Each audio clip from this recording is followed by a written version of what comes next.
What's going on, YouTube? We're back again with part 2 of my CD collection video where we go through my entire CD collection from A to Z. If you didn't see part 1, I don't know why you'd be watching this one, but this is going to be part 2. Part 1, we went through letters A through F, and now for this one, we're going to be going through starting with G. I'll probably go to like L or something like that for this one, and then, you know, cut this off, do a part 3. This will probably end up in total having like 4 or 5 different parts. I just recently finished editing part 1 and rendering and stuff like that. Didn't expect that video to be as long as it was. I tend to yap a lot with my collection, so even just letters A through F ended up being like 3 hours long. Kind of crazy that ended up being that long. I'm sure that all these parts are going to end up being on the longer side because, like I said, I have a lot of CDs. I have almost 300. I like to yap about all of them. I have things to say about pretty much every album here, so it seems like these videos are going to tend to be longer. I'll maybe try and, you know, not yap as much and try and get through it a little bit quicker for this one, but I had no promises, honestly. We're going to talk about some of my favorite bands and stuff like that and a lot of albums, so I won't be surprised if this ends up being just as long as the first one. So, like I said, hopefully people don't really care too much if I tend to yap on here. I mean, the whole point of me making these videos is to show off my passion for music, my CD collection, talk about these albums I like. So hopefully there's people out there that enjoy these more longer form CD collection videos. I know I do. I like watching people's entire CD collection videos, especially the longer ones, you know, where they have like a diverse taste in music. So I'm not complaining. Hopefully other people will fuck with this video. But yeah, we started off with the last part. We ended off on the letter F with Funeral for a Friend. Now we're going to start onto letter G into H, and like I said, we'll probably go to L for this one. We got a lot of stuff to get into, so we'll go ahead and get started here. Starting with the letter G, we have the album Bloom and Breathe by the band Gates. I actually wasn't familiar with this band before. This is a CD I got for free. There's a couple of CDs in my collection I got for free with like other merch orders, or like there's a lot of labels that'll like send you CDs when you buy other stuff from them. I believe with this one I had bought something from Equal Vision's website when I got a Hail the Sun album, which we'll get to in a second. This came for free with that. No, this was Pure Noise Records, not Equal Vision. This was, okay, so this was, I got this with, I think, a Senses Fail CD order or something, if it's for Pure Noise. But yeah, like I said, I had never heard of this band before. I got this for free. I listened to it all the way through once, and it was pretty good. It's kind of like emo, but more like post-rocky. I've only heard it all the way through one time, but I actually did fuck with it, so I'll have to go back and listen to it again, because I did like it. Just only heard it one time and wasn't too familiar with this band. So yeah, it's cool to get free CDs, especially when they're good. I just don't know much about this one here. Moving on with actually one of my favorite hip-hop albums of all time, we have Gravediggaz with their album 6 Feet Deep. Like I said, one of my favorite rap albums, period. Early 90s. If you don't know, this was like instrumental in the foundation of the genre called horrorcore, which is a more like darker, horror themed kind of hip-hop. Obviously, if you know, this has RZA from Wu-Tang Clan. We'll talk about them later. This is his group he made with a couple other rappers, but yeah, like I said, this is one of my favorite hip-hop albums of all time. Love the vibe on this one. Some great songs, like you got Diary of a Madman, 1-800-Suicide, Constant Elevation is one of my favorite rap songs, period. There's some great stuff on here. It's very dark, very, I want to say edgy, but I don't know if that's the right word. Because it's not like immature. I don't know. I don't really know how to put what I'm trying to say, but it's a darker themed hip hop album, and it's, like I said, just fantastic all the way throughout. This album is iconic to me. It's really the only album worth having. I think a lot of these members ended up leaving not too long after this, and they I don't really know. This group didn't really seem to go too many places, but I know this album is considered very, you know, iconic, and I can agree it's a fantastic album. This album actually, so it's called 6 Feet Deep. It got released as that title in America. In other countries, it goes by a different name that I do not want to say. But it has like one bonus track on there. I think it's called Pass the Shovel or something like that. This is the American version, so there's not the bonus track on there, and this is the other name of the album. I probably want to get the other version at some point to have the extra song because I love this album that much. But, you know, for now, this album was already a little hard to come by. I think I had to get this from someone on eBay or Discogs. It might have been Discogs, but yeah, fantastic album. One of my favorite hip-hop albums of all time. I can't say enough good things about it. Check it out if you're into Wu-Tang Clan, maybe like Big L, stuff like that. Fantastic album. Continuing the 90s trend here, we got Dookie by Green Day, their iconic, early 90s pop punk rock album. It's the only Green Day I have right now, but I do really like Green Day. I need to get some more of their stuff.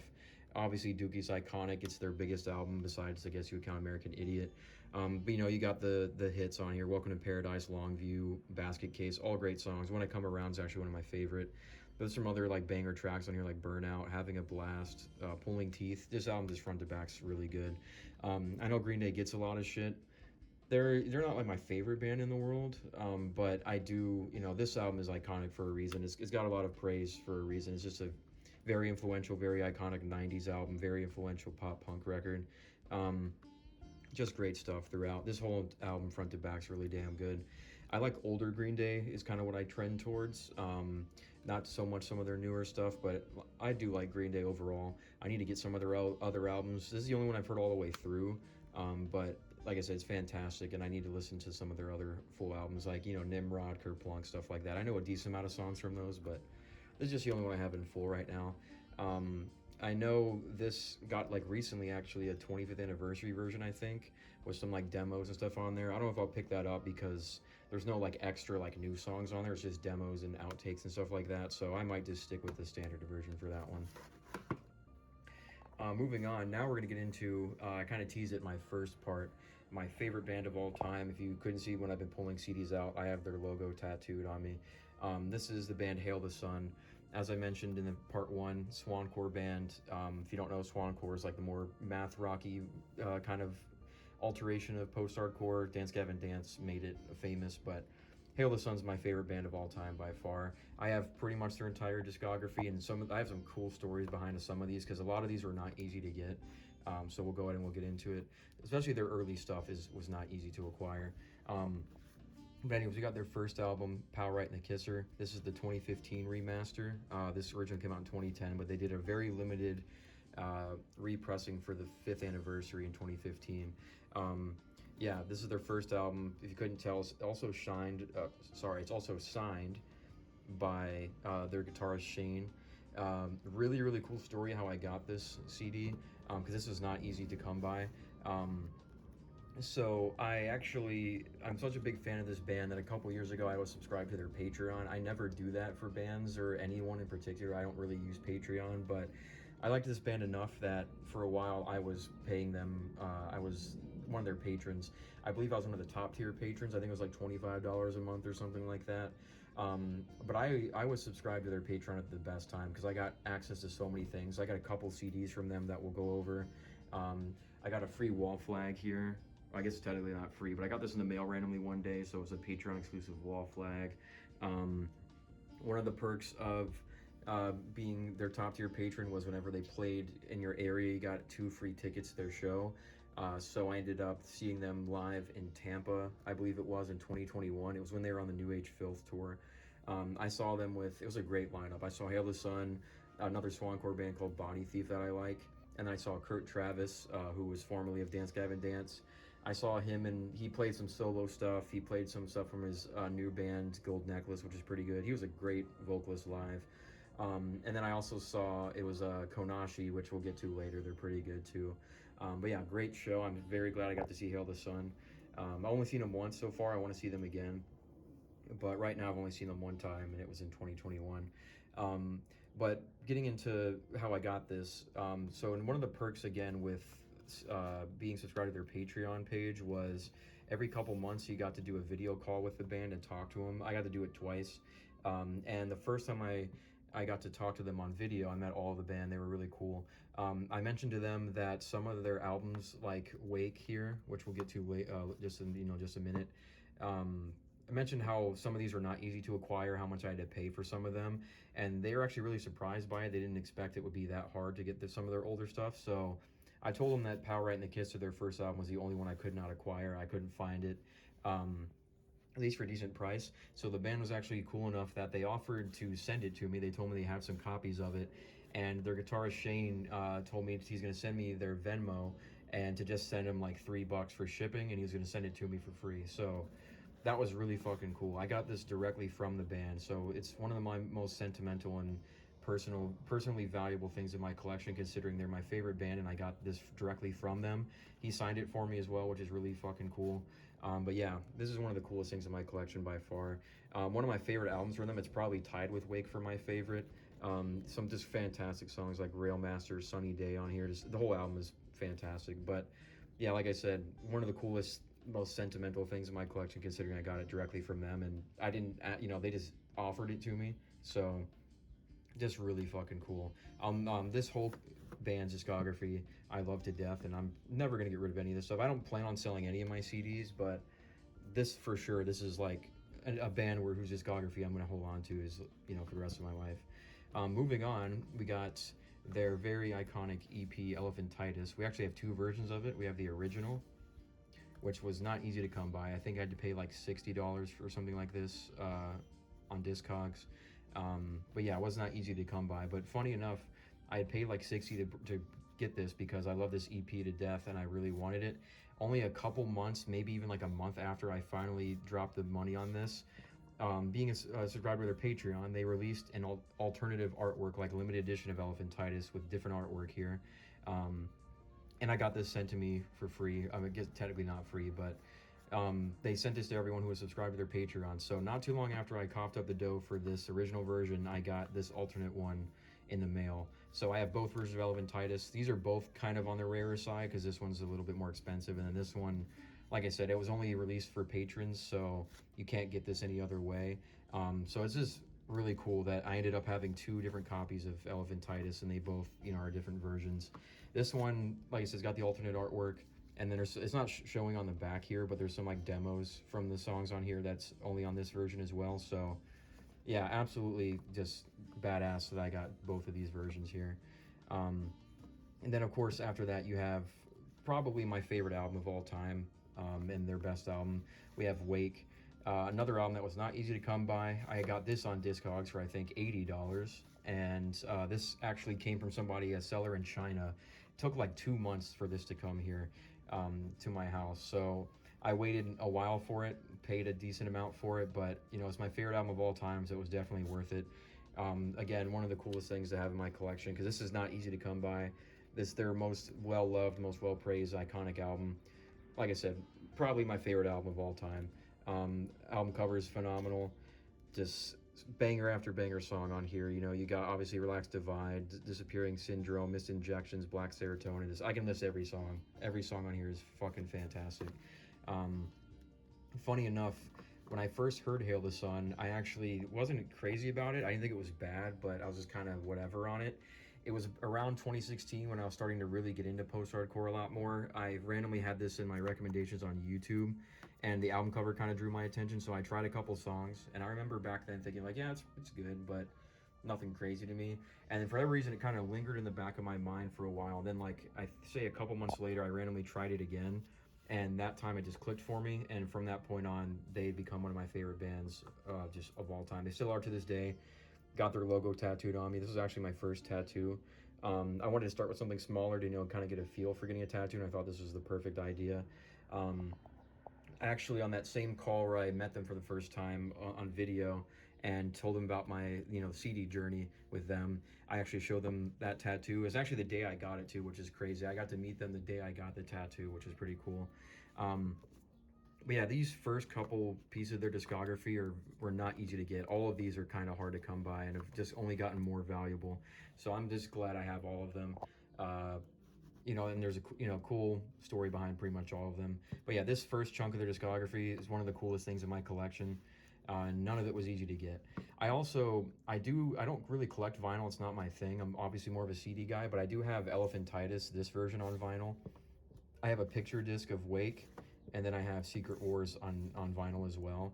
I might do a vinyl video. I don't know. I only have like 6 vinyl, so it's not really worth it. But I do have Wake, Elephantitis, and Secret Wars on vinyl. And Elephantitis and Wake in particular are also pretty valuable on vinyl as well. I got both of them at the show that I saw them live in Tampa. Picked both of these up, and they're actually pretty valuable vinyl. I see on Discogs they're going for a decent price. So I have valuable copies of these on CD and vinyl, which is pretty cool. But yeah, then moving on to some of their like less rare stuff. This is when they signed to Equal Vision, so a lot of the stuff moving forward is not super hard to get, except for a couple things. We got Culture Scars, their third full-length album. First one with Equal Vision. Just fantastic album as well. I'm going to say that for pretty much all their albums. They don't have a single bad album in their discography, but I think this one's a little bit rarer on CD. It's on Equal Vision, but I've noticed recently I don't really find any listings for it anywhere, so I think this one's probably starting to get a little bit rarer. Same thing with Secret Wars, the EP that came out right after, which is kind of like a sequel to Culture Scars. I got into this band fully like around right before Secret Wars came out, so I copped this pretty quickly. I got a shirt with this one as well. I have like 4 Hail the Sun shirts actually, but I got a bundle with this CD and the Secret Wars shirt. I'll probably show my merch in another video, but yeah, Secret Wars, great EP. One of my favorite songs from Hail the Sun is on here, 1109. I love that song. Then, like I mentioned, Culture Scars.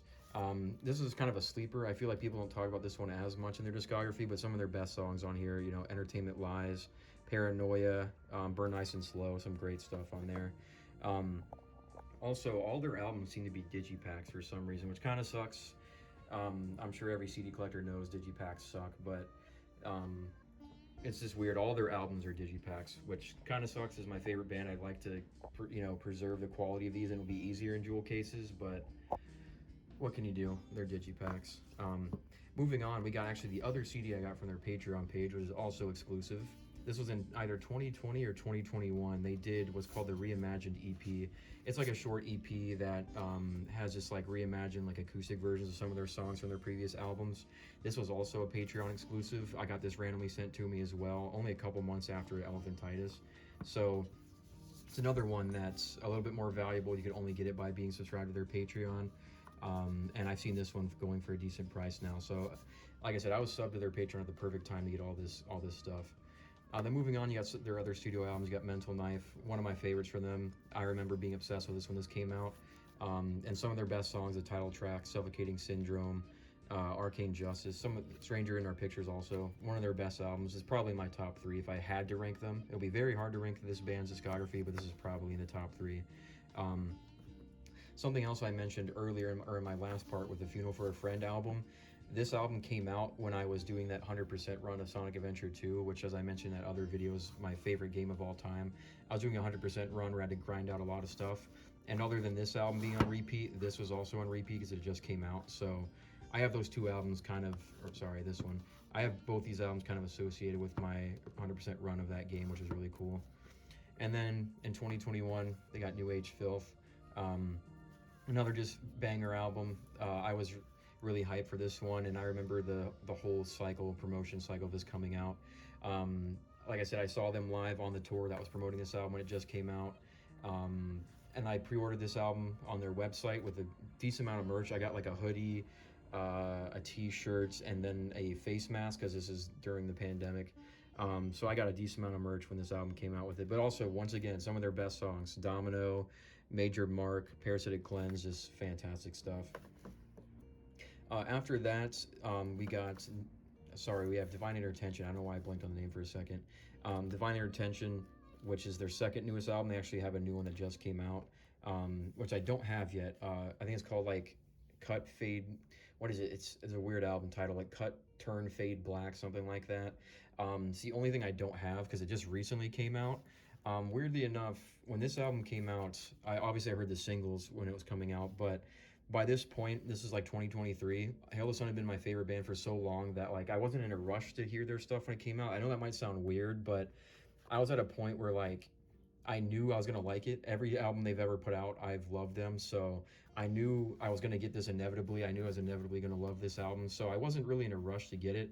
That might be strange considering they're my favorite band, but at the time, I had just moved up to Wisconsin, had some stuff going on. I was listening to a lot of other new genres of music I was being exposed to, so this was kind of on the back burner for me for a couple years. I only got around to buying this, I think, in 2024, so like a year or two after it came out. But of course, when I finally heard it, it was fantastic. Picked it up instantly. Some great songs on here. Mind Rider's one of their best. Under the Floor, Chunker, some great stuff. And then, like I said, they have their newest album, which is also fantastic. This band is incapable at this point of making a bad album. I just don't have it yet. I'm going to get it, obviously, like that's on the list. I already know it's a digipack, which kind of sucks, but once I have that, I'll have their entire discography. So yeah, I still need to pick that one up. And some of their best songs are on that new album as well. But yeah, Hail the Sun, like I said, my favorite band of all time. Have their entire discography other than the new album, and then all these ones up here, you know, just really fucking sick that I have these. But yeah, if you don't know this band, check them out, especially if you like bands like Seosin. They get compared to the vocalist Donovan, who's also the drummer, by the way. His voice gets compared to Anthony Green from Seosin and Circus Survive a lot, which they are very, very similar. I love both bands. Seosin we'll talk about later, but I love both, but I've heard both bands enough where I can differentiate the two, but they definitely sound similar for sure. But if you like bands, like the Mars Volta is a big influence on Hail the Sun. If you like that band, you'll probably fuck with them. Sleeping with Sirens, like I hear them get compared a little bit, which I don't know is really accurate other than like the higher pitched vocals. But if you like Sleeping with Sirens, you'll probably like Hail the Sun too. But yeah, like I said, favorite band of all time. Just favorite, probably like the coolest part of my entire CD collection is having this stuff. So fantastic stuff there. Enough about them. I can gush about that band all day. We'll keep moving on to the letter H here. We got an underrated band that I think is not really that well known. We have the band Heartist. We have their debut EP, Nothing You Didn't Deserve, and then their first and currently only studio album, Feeding Fiction. I think they have one other EP that might have gotten like a super limited CD release, but this band is very underground, so I don't know for sure, and I don't know if that's still available or not. I don't have it, but yeah, Heartist, really underrated band. It's kind of crazy because they were on Roadrunner Records. I don't think they are anymore, but they were for these two releases. So it's crazy to say that they were underrated considering how big of a label they are, or they were on, but this band is really underrated. This EP is fantastic, one of my favorite EPs of all time. I remember in like 2012, it was back when I was still very into Call of Duty and like the whole like quick scoping, trick shotting kind of scene, if you know what I'm talking about. One of the songs in this EP, Disconnected, was used in a montage that I really liked. That's how I found this band. But this whole EP is fantastic. This is when they were back when they were more metalcore. It's kind of like a mix of metalcore and post-hardcore. But like I said, Disconnected is a great song. Rhinestone. Some of the heavier ones like Nothing You Didn't Deserve and The Answer are great. Then you got some more like classic kind of just no screaming, kind of like this great chorus song like Where Did I Go Wrong. This EP is fantastic. This is their best release by far. I remember, so this was, they originally, like I said, more of a metalcore, post-hardcore band. They had breakdowns and screaming stuff like that. They ended up starting to promote this album, Feeding Fiction, and originally they put out the song Pressure Point, and then Skeletons, and then Black Cloud. And honestly, when those songs were coming out originally, I didn't really like them that much. I liked Pressure Point because it had a little bit of screaming in it, but they were like, as soon as they got signed to Roadrunner Records and were putting out their first album, they like instantly went away from the metalcore sound and went more like straight up radio rock. At the time, I didn't like it. I thought it was, I was really mad that this band was such an underrated metalcore band and they were just going straight to butt rock territory. But this album ended up growing on me. I think it's kind of a disservice to call it like radio rock or butt rock, because like it's definitely more of a hard rock album. But there is some post-hardcore in there. They have like 2 tracks on this album that are more like screaming. They have breakdowns, stuff like that. But the majority of the album is just straight up like rock, post-hardcore, with no screaming, no breakdowns, anything like that. It ended up growing on me. It is pretty good. A lot of the catchy choruses and good hooks, stuff like that. I think the main selling point with this band is their vocalist, I believe his name's Bryce, is really fucking good. Like, their vocalist is insanely talented. He's definitely the standout in this band, because I'm not going to act like they're the most original band or anything like that. But his vocals are just insane. He can sing really well. His screaming is really good when he used to do it. He's just a very, very talented vocalist. So I think that alone makes this band really underrated.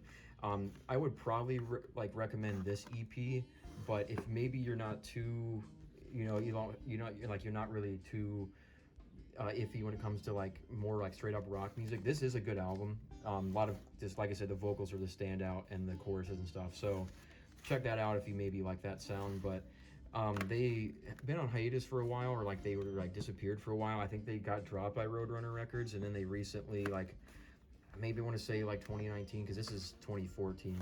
In like 2019, they put out an EP that I've only heard like once, that I think they put out independently.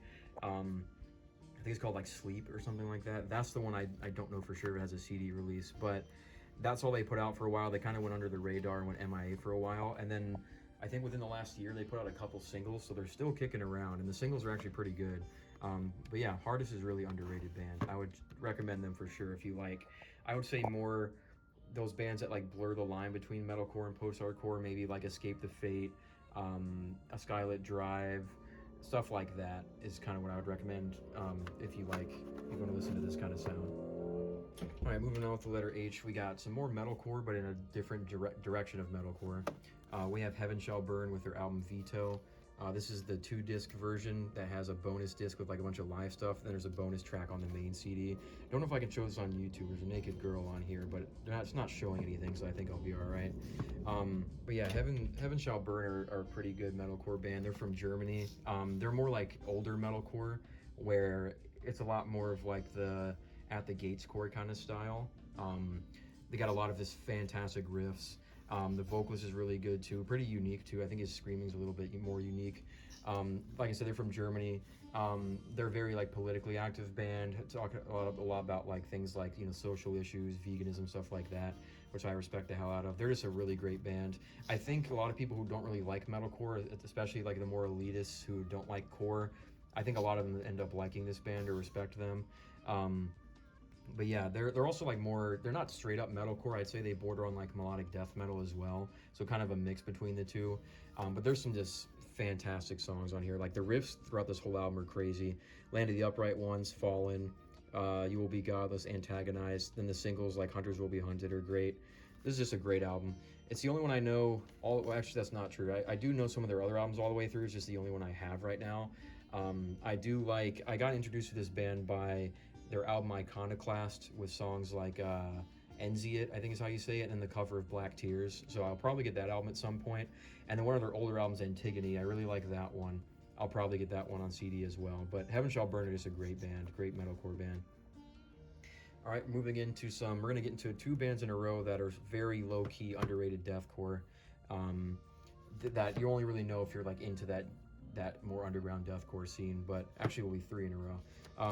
We got the band Hester Prynne, I believe is how you say it. Hester Prynne, I think it's Hester Prynne. We have their first album, The Goswell Divorce, and then their second and their most recent album. This band has a history behind them. We got Black Heart Market, which is one of the most rare, like valuable CDs I own as well. But Hester Prynne, very underground, like underrated deathcore band. This first album, Goswell Divorce, was like one of those MySpace deathcore albums from the early 2000s. Lots of pig squeals. You have some, like samples from movies, stuff like that on it. But this is like one of the heaviest, like angriest deathcore albums I've ever heard. I know deathcore isn't the heaviest genre in the world, but this album has just got that anger, like intensity factor to it. The name comes from, I believe, the book The Scarlet Letter. I don't know much about the book. I just know that this first album is kind of like a concept album about, I think, someone being in a relationship with that person from that book. I think Hester Prynne's the name of the girl, actually, but couldn't see this album cover. It's kind of brutal, but yeah, it's a concept album about, I guess, being cheated on by that girl. It's honestly a little edgy. Some of the lyrics are definitely like misogynistic, which deathcore is known for that back then, but it is still a fantastic album, like sound-wise. Great pig squeals, very heavy breakdown, stuff like that. This album is fantastic. And then this album came out in 2013 on an independent label, I think called Total Deathcore or something like that. A little bit of a story behind this one too, because this band, so they put out this album and then randomly like completely disappeared off the internet. Like I swear to God, every member of this band like vanished from the face of the earth, completely vanished off the internet. I guess people were ordering this album through that label and it never got shipped out, or like the label themselves never got the copies from the band or something like that. I don't really know the full story other than they just fucking disappeared. And it's very strange. Like to this day, I think the vocalist to this day, I have no idea what the fuck happened to that dude. So I guess some people got scammed out of albums. I don't really know the full story, but crazy enough, I happened to get this CD. I didn't think I was ever going to own this with that whole story in mind, but one of my friends, Connor, I mentioned a few times, who was the GOAT, they actually got this CD for me. I think they ordered it off the website as like a birthday gift, and surprisingly, I actually ended up getting it. We were kind of both surprised that this actually shipped out and I got it. I don't know if I'm one of the lucky ones or not, because I know a lot of people who didn't get this, but I ended up getting it somehow, and I'm very grateful for that because I love this album. I think it's equally on par with their first, some of the best deathcore I've ever heard. Continues that trend of being very angry, very angsty, just intense. This one's got a little bit more like, I don't want to say clean vocals, but the vocalist does some more like kind of talking-ish vocals a couple times, but I think it works really well. This album's just fantastic. Also, you got the classic deathcore sound with like the movie samples, stuff like that. But this album is fantastic. Both these albums this band did were really damn good. So it sucks what happened with them vanishing and all the drama behind it, because this is one of the best deathcore bands I've ever heard. Like, these two albums are fucking 9 out of 10s, I'd say, almost 10 out of 10s for sure. Crazily enough, recently, this band randomly reappeared again on social media, on Instagram, and they're doing tryouts for a new vocalist. So it seems like some of the old members are back, but the vocalist is still not in the picture. They're doing like auditions for a new vocalist. I think they put out like a limited merch run or something like that. So it's kind of cool they're back. It sucks because I really like the vocalist. I thought they were the standout in this band, but I guess he's not with them and they're trying to start over, which they still deserve to start over. You know, it's cool that they're back. So I hope the best for them, but these two albums, man, are just fantastic stuff. Moving on with an equally as underrated underground deathcore band that some people might know. We have the Holy Guile. We have their album FSU, and then their second and final album OG, which is actually signed by the vocalist Sod. Yeah, Holy Guile. Once again, I'm going to be repeating myself kind of with Hester Prynne. One of the most underrated deathcore bands of all time. Some of the best deathcore albums ever made. If you don't know, Holy Guile was a band that was originally formed as a side project by Sod, who was the vocalist of the band Crimson Armada. They, had some controversy with their label, I guess, and broke up for a while. And then Sod started Holy Guile as a side project. It was originally like a 5-song EP called Guardians 2.0, I think it was. Then they ended up spinning it into an entire band, like full band. So they ended up putting out this album FSU, which has all the songs from that EP on there, plus some new ones. And man, this one especially is like one of the best deathcore albums of all time. Very technical. It's got some like rapping on there, which some people might not like. It's kind of similar to Attila, but this is like Attila done exponentially better. I don't even mind Attila in some songs, but this is like Attila done right. It's got the kind of rapping vocals in some parts, but Sod's an incredible vocalist, one of the most unique vocalists in the game. And also the riffs are just very technical. I would say it's kind of tech deathy a little bit. But man, this album is fantastic. One of the best deathcore albums ever made. If you can tell by how kind of weird this looks, this is actually an Amazon CDR. There was a thing that Amazon did for a while where they would like press CDs for bands, and that's why it looks like this. Is very blank, like not much to it. So I don't know if this had an actual like pressing from the band. I think the CDR from Amazon's the only one, but I happen to get it. This is, despite being a CDR, is actually pretty rare now. This is not sold anymore, and I see people trying to get a high price for this. And then in 2014, they put out their second album, OG, which is also equally as rare. Even more so because this was pressed by the band. I actually pre-ordered this before it came out, so this is an official pressing from the band. Pretty much on par with the first album. I think the first one's slightly better, but this one is also really fucking good. Just continuing that like tech death kind of rap deathcore in there, crazy riffs, crazy vocals. All the songs are actually named after weed strains, which is kind of funny, but this album is also fantastic. This album, again, is from the band directly. I actually only got it signed not that long ago so the story with that is after these two albums came out, the Holy Guile ended up like going MIA and just kind of fizzling out. I guess they broke up, which was really unfortunate because this was one of my favorite deathcore bands, period. And they broke up, kind of went MIA for a long time. These albums were taken off streaming, and they were off streaming for like almost a decade. So it sucks. Luckily, I had the CD, so I could still listen to it. But these were not on streaming for a long time. And then randomly, like literally within the last year or so, Sod randomly came back and reformed the Crimson Armada, his original band. Not Holy Guile, but Crimson Armada. And they came back, which I did not expect at all, because I originally found this band because I liked the Crimson Armada. The album Guardians, which I wish I had it. It's honestly a little bit rare nowadays, but Guardians is a great album. I wish I had that one. He randomly reformed Crimson Armada with a new lineup besides him. Sod actually, like when Holy Guile broke up, he like left the music scene for a long time. I think he became like a software engineer for a while and just left music altogether. So it was crazy when they suddenly came back. But Crimson Armada came back, put out a couple singles and recently an EP, and they're actually fucking great. Like, it's crazy how long Sod was away from the scene, and he still sounds fantastic. Like, honestly even better than he used to. That dude's definitely been putting in the practice and he still got it. Like he sounds even better than ever, which is surprising after being away from music for so long. But Crimson Armada ended up coming back, and they did a show up here not too long ago. It was like the very end of 2025. Of course, I had to see it. You know, Crimson Armada have been one of my favorite bands since like 2012, so I had to see them. And Crimson Armada, obviously it wasn't the Holy Guile that played, but Crimson Armada played, and of course I got to meet Sod. I met him at the merch table, got a picture with him, which I'll probably put on screen. But I actually brought this with him, or sorry, I brought this with me for him to sign.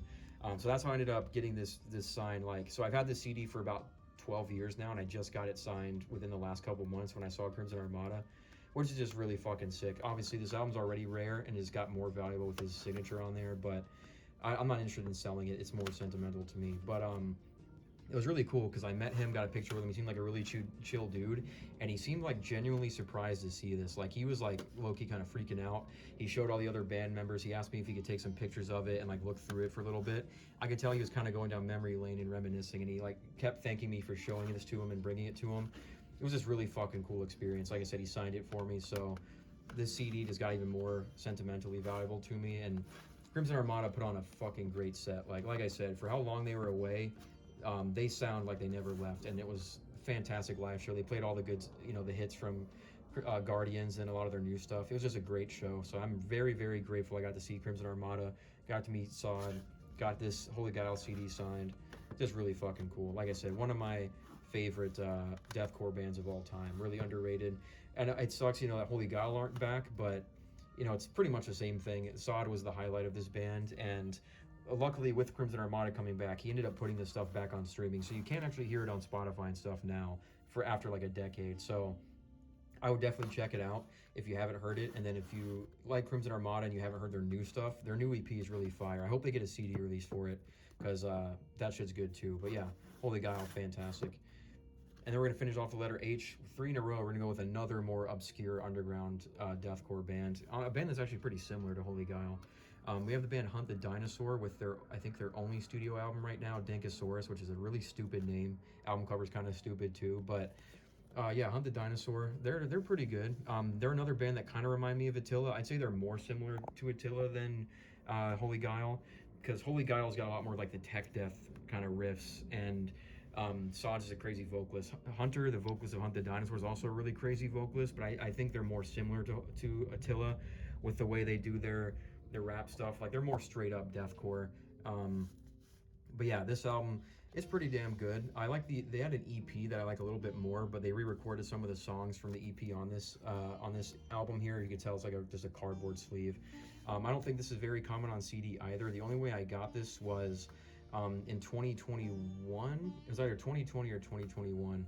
I mentioned earlier in my part one, I saw a co-headliner tour with Born of Osiris and Veil of Maya. Hunt the Dinosaur was one of the bands on that bill, and I already knew them. I already liked the EP, so I saw them live. I actually got to meet the vocalist Hunter.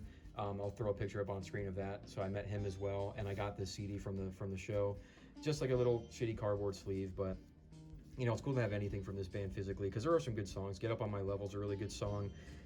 And then you got the re-recordings of like their older songs from the EP, like Destructo, and I got a little bit of that. Pretty good songs. And then the song Baked.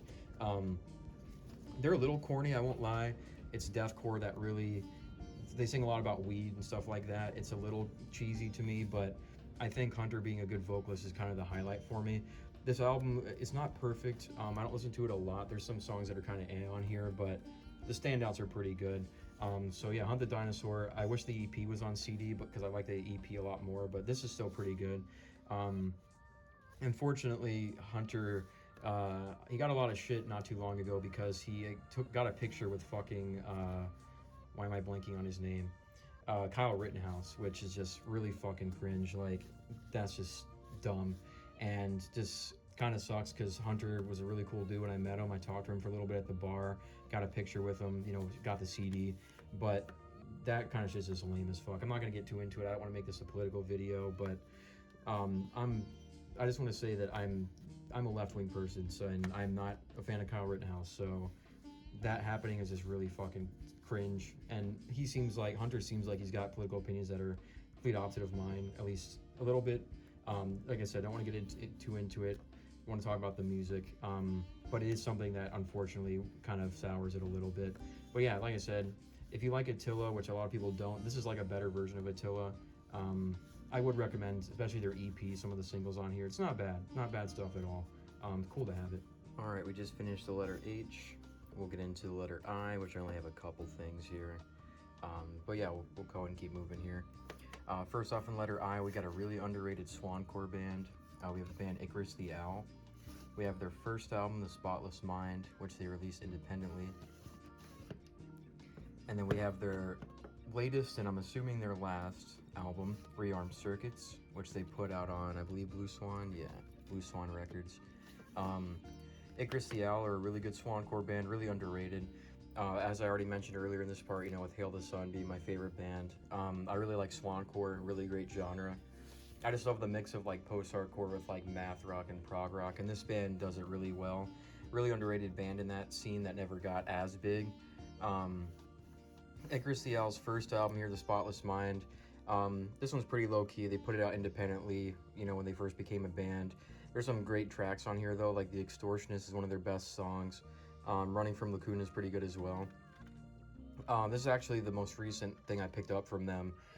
This was sometime in 2022, I believe. I went on their merch site, and there was a big sale where I get this CD for like $5, so I ended up picking it up. And the Rearmed Circuits I got first. I got this in, I think, like 2017, 2018, around when it came out, because I really liked this album. I was really big fan of it when it came out. A lot of the singles like Failed Transmissions, Dream Shades, Coma Dreams, a lot of good stuff on here. Then you got songs like The Vanishing Point, Renaissance of Killing Art, Do Not Resuscitate. There's some great stuff on here. Icarus the Owl's vocalist, who's also their lead guitarist, I believe. Really like his voice. I feel like it suits this style of swancore really well. It sucks because they put this album out in 2017 and they put it out on Blue Swan Records, so you would think they had a good path ahead of them, but they ended up like going on hiatus and haven't done anything since this album. It's been almost 10 years now, and I think they're done. I don't know if they're just busy with other things, if they, got family now, or if music just wasn't working out for them. I'm not sure, but it sucks because they were a really, really good band, really underrated, and they're not really around anymore, which is unfortunate. Their albums are a little bit harder to come by, mostly because a lot of it was released independently or on Blue Swan, and they just, they're not around anymore. I still really want to get their self-titled album. That's actually the album that kind of got me into the band. I heard the song Lily Trotter on, I think it was just a recommended song to me on YouTube one day. And I got into them through that. So I still want to get that album. Unfortunately, that one's a little bit rarer. I see it on Discogs for like $70 to $80, but I want to pick it up at some point to go along with these two, because those are probably my three favorite for sure. But yeah, Icarus the Owl, great band. Check them out if you like Hail the Sun, Dance Gavin Dance, Follow Troy, any of those kind of swancore-ish style bands. You'll probably like this band. Moving on to a band I'm actually going to be seeing pretty soon. We have I Set My Friends on Fire with their iconic album, You Can't Spell Slaughter Without Laughter. Just like a scene-core early 2000s classic. I think I'm like most people where I found this band because of the internet. I used YouTube a lot back in the day, back when they went under the name Calvary Kids, I believe, and they put out that really stupid cover of Crank That Soulja Boy. I used to listen to that when I was a kid on YouTube, and I thought it was funny, and I also liked it. It was just, music was screaming, and Soulja Boy was a huge song back then, so I don't know, I fucked with it. I didn't even really know that was them, though, for a while. What really got me to, get into I Set My Friends on Fire was another thing that's pretty common with people who grew up on YouTube in the early days was, I watched a lot of Smosh, and they made a couple, parody songs, Sex Ed Rocks and 4 Years Foreplay, and both of those videos had I Set My Friends on Fire doing the song, so I got into them through that. It took me a while before I heard this actual album, but I started off with the single Things That Rhyme with Orange, which is a great song. Then I heard the rest of the album and was actually really surprised by this. It's a band that gets a lot of shit. They got a lot of hate back in the day, being called scene, cringe, all that stuff, and it is very emblematic of its time, but this album is super underrated. I've kind of seen a lot of people starting to come around on this album nowadays, being nostalgic for it and realizing how good it is, because despite being a quote-unquote scene album, there's a lot of really good, genuinely good stuff on here. Some great riffs for some heavy stuff that's underrated. Their vocalist, I believe his name is Matt, is kind of unique. He doesn't really sound like a lot of other vocalists. I think he does inhales and I think that might be one of the reasons why he sounds a little unique. And I usually am not a big fan of inhales, but for him it works. I like his lows. His vocals even gotten better on their other releases and singles and stuff as well. But yeah, this is the only album I have from them right now. I do like, what is the other one called? Astral Rejection or something like that. I've heard that one a couple times. There's some good songs on there, so I might pick that up. And then they haven't really put out an album in a long time. I don't know if they've had label issues or something, but they've really only put out a couple singles. For example, and I think in like 2019 they put out this single, My Uzi Holds a 1,000-Round Conscience or something like that. That's a really good track. But yeah, this band, I just wish they put out more music, because this album is great. Really, really great album. I'm actually seeing them next month. I'm recording this in May. This will be in June. It'll be, so it's actually the show for it got sold out like the same day the tickets went live, but they're going to be playing a show at the X-Ray Arcade, which I've mentioned a few times in this video, or in my last part. It's a venue that right up the street from my house that I go to a lot. They got a sold out show coming up there, so I'm really hyped to see them. It'll be pretty sick. Speaking of another band that's actually going to be playing the X-Ray soon, I might try and check them out as well. Another underrated band, we have the metalcore band I the Breather. We have their first album, These Are My Sins. And then we got their second album, Truth and Purpose. Don't have their third album in their like most recent one, Life Reaper, I believe. I still need to pick that one up, and I'll have all three of them. But this band's really consistent. All three of their studio albums are really good. One of those like earlier Sumerian core gent bands. Honestly, pretty heavy. Like especially this first album is underrated how heavy it is. Like songs like Forgiven, The Common Good, High Rise, Destroyer. There's just some really heavy shit on here. Despite being a Christian band, at least they used to be, they're pretty heavy. They got a lot of like aggressiveness to their sound. This one's pretty damn good too. False Prophets, like their big song, but a lot of the other songs on here, like Bruised and Broken, Mentalist, Meaning, Knights and Pawns, Judgment. There's just a lot of good stuff on here. Really underrated band from this era. Like I said, really heavy. If you just want some really straightforward, like consistent riffs and gent breakdown and stuff like that, this band is really underrated. Like I said, I still need Life Reaper. I just don't have that yet. They've kind of gone through a couple changes. They shortened their name to just Breather, I think, at some point. I don't know if they're sticking with that name though. They put out a couple singles when they came back. Those two songs are actually pretty good. But I don't really know what's going on with them. I mean, the YouTuber Nick Nocturnal joined for a while. I guess he left though. I'm not sure if he's still in the band. But actually, I believe like next month, sometime also in June, they're the headliner for like a Pride Fest thing going on at X-Ray, where it's like 20 bands or something like that, and they're the headliner, so that'll be pretty cool. I might check that out because I would like to see I the Breather live. Yeah, good band for sure. Moving on to the last thing, the letter I. It's not metal at all. We actually got some rap, some more like experimental, like out there rap too. We have the rapper It's Okay to Cry. We have his album Posh Boy. And then we have the other album that came out that same year, 2019, Destroy All Monsters. He only has one other album out on CD when he was with Cleopatra Records. It's Posh Boy 2. I don't have that, mostly because the version that's on CD is the standard edition, and he put out a deluxe version for it. Some of the songs on the deluxe of Posh Boy 2 are pretty good. It's just not on CD. I'll probably get it at some point so I have all of them, but it's not high on my list because I wish the deluxe version was on CD. But yeah, It's Okay to Cry. Very out there, very like niche, like really weird experimental trap music. He does like kind of like the baby voice thing sometimes that Playboy Cardi does. He was actually doing it a lot earlier, but yeah, really like weird out there. He mixes a lot of genres like hyper pop, and like he has some trap metal, some emo rap, some like pop rap. It's hard to put him in one box, but he's not an artist I listen to a lot anymore. He was very like formative for me into getting into more like out there, like weirder types of SoundCloud rap and stuff like that. So he was really influential for me on that. There was a couple years where I listened to him a lot. I don't listen to him that much anymore. I moved on to other things in the whole like SoundCloud rap niche, but like I said, he got me one of my gateways into that stuff, so I gotta give him props for that. I still do like a lot of the songs on Posh Boy. Some good stuff on here, like Lil Lockpick, No Genre, Bipolar Freestyle. This also has bonus tracks with some of his earlier stuff, like the emo rap stuff, like Murder Me Slowly and Ego Death. Pretty good songs. Oh yeah, this also has oh, this is the wrong one. It's the other album where he has a couple more like trap metal songs on here. Mockingbirds Bleed Black and Plastic Bag Tracheotomy are like pretty much like trap metal. Then the song Dead Set Radio Future is actually pretty good, more of like a rock song too. like I said, he's really out there. There's a lot of genres on one release when he puts out albums.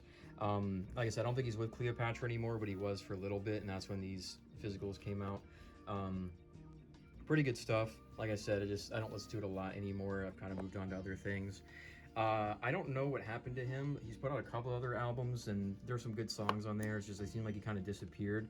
I've heard he has some allegations against him. I'm not going to get into it because I don't want to spread something with him when I don't know much about it. I just heard things online about some things about him, so I don't know if that's part of it, but I've heard some things about him. Like I said, I'm not going to get into it because I don't know much about it, but I've heard some things. But yeah, like I said, he got me into the more like niche SoundCloud rap.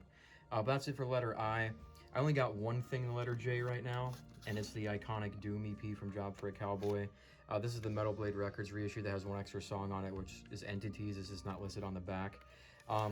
This EP here, obviously iconic, legendary deathcore EP. It was their only release as a straight-up deathcore band before they went on to more, straight-up death metal. This EP was very instrumental to me as a kid into getting into deathcore and stuff like that.